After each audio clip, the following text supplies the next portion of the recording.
கும்பராசிக்கு ஏதாவது ஒரு நம்ம நல்லது செய்யணும். ஏன்னா நமக்கு நான் பதிவில் சொல்கிறேன், அதிகமாக எனக்கு ஃபோன் கால்ஸ் வரக்கூடிய என்னுடைய பக்தர்கள், என்னுடைய கிளைண்ட்ஸ் அதிகமாக எங்கே இருக்காங்கன்னா கும்பராசியில் தான் இருக்கிறாங்க.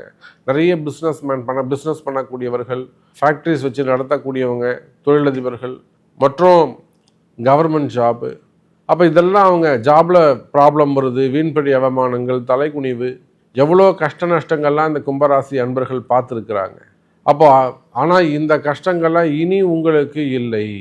நம்ம இப்படியும் இந்த ராகு கேது பயிற்சியை நான் உங்களுக்கு எளிமையாக ஒரு பாசிட்டிவாக சொல்கிறேன், ஒரு நம்பிக்கை வரா மாதிரி நான் உங்களுக்கு சொல்கிறேன்.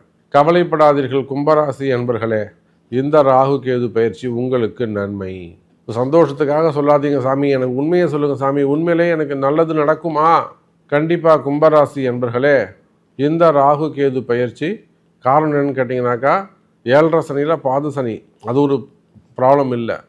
அந்த சனி பகவான் கொஞ்சம் விலகிட்டார், 50% தான். இனிமேல் உங்கள் நன்மை நடக்கும்னு எப்படி சொல்கிறேன்னா, கும்பராசிக்கு திரிகோணத்தில் நிற்கக்கூடிய குரு பகவான் பாருங்கள், கிரகத்தை நம்ம எப்படியெல்லாம் சுற்றி கண்ணை சுற்றி பார்க்கணும். சுழற்சி முறையில் கிரகத்தை எல்லாம் எங்கே நிற்கிறாங்கன்னு கவனிக்கணும். அப்போ கும்பராசிக்கு எதை வச்சு நல்லது நடக்கும்னு சொல்கிறோம்? கும்பத்துக்கு 5ல் அமரக்கூடிய குரு பகவான், அவர் குரு மிதுனத்தில் இருக்கிறவர்களும் கும்பத்துக்கு நல்ல யோகம்.